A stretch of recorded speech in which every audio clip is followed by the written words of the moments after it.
Halo teman-teman, perkenalkan nama saya Fail Wangsa dari kelompok 8 NIM 1805030002 ingin menjelaskan mengenai biaya kualitas dan produktivitas. Oke, biaya kualitas. Biaya kualitas merupakan biaya yang terjadi atau mungkin akan terjadi karena adanya kualitas yang rendah. Ada dua kelompok biaya kualitas, yaitu biaya pengendalian dan biaya kegagalan. Pengukuran biaya kualitas diklasifikasikan menjadi dua menurut kemudahan dalam pengamatannya.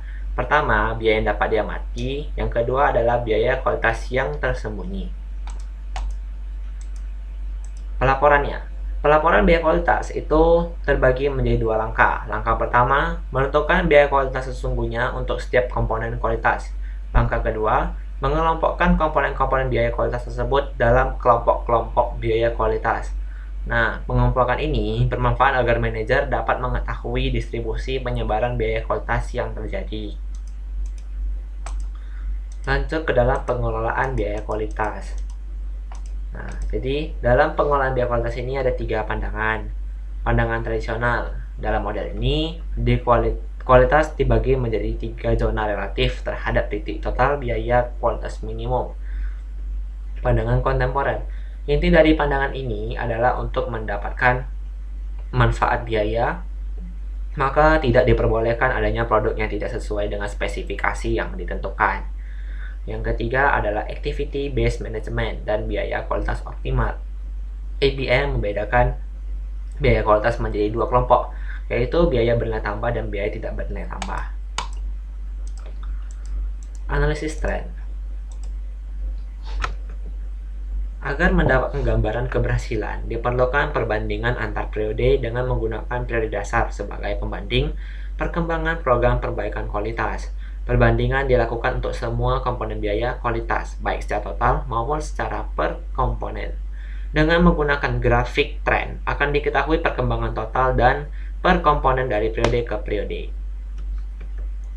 Lanjut ke dalam pengidentifikasian permasalahan pengendalian kualitas. Nah, salah satu metode yang dapat digunakan yaitu metode diagram sebab akibat atau fishbone diagram.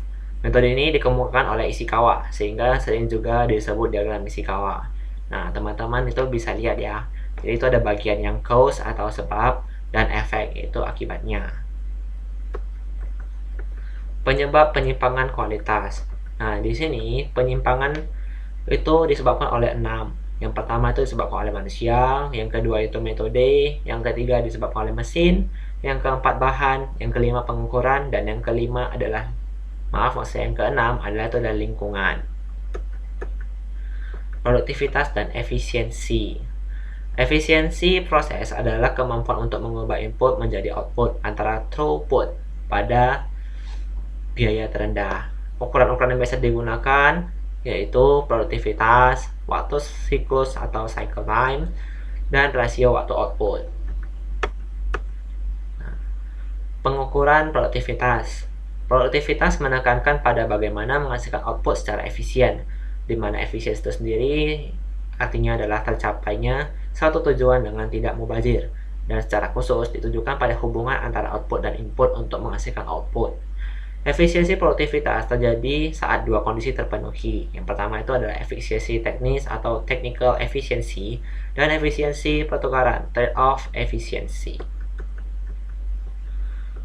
Efisiensi teknis dan efisiensi pertukaran.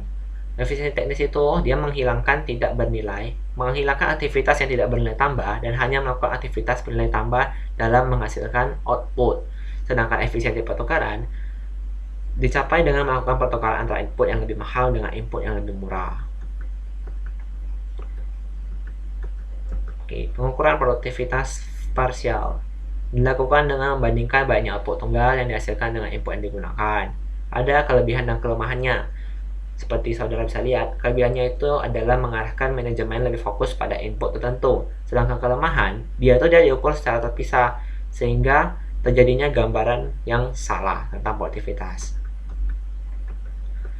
Kemudian pengukuran produktivitas total. Produktivitas total didapatkan dengan cara mengukur produktivitas secara semua input yang digunakan untuk menghasilkan output. Jadi ada dua pendekatan, yaitu pendekatan pengukuran profil dan pengukuran profit link productivity. Nah, pola pengumpulan profil dilakukan dengan cara mengukur beberapa input utama yang digunakan untuk menghasilkan output yang hasilnya berupa ukuran operasional. Sedangkan profit link productivity itu mengukur jumlah perubahan laba yang diakibatkan oleh perubahan produktivitas. Yang terakhir itu adalah komponen pemulihan harga dan waktu siklus. Komponen pemulihan harga merupakan kemampuan perubahan pendapatan dalam mengimbangi pengaruh perubahan harga input. Pengukuran pemulihan harga dilakukan dengan cara perubahan pendapatan dikurangi perubahan biaya input dengan asumsi tidak ada perubahan aktivitas. Pengukuran waktu siklus adalah waktu yang dibutuhkan untuk menghasilkan satu produk atau jasa. Pada jasa, waktu siklus dihitung sejak konsumen mengajukan permintaan layanan sampai selesai. Waktu siklus rata-rata setara dengan total waktu proses untuk semua unit dibagi dengan unit yang dihasilkan.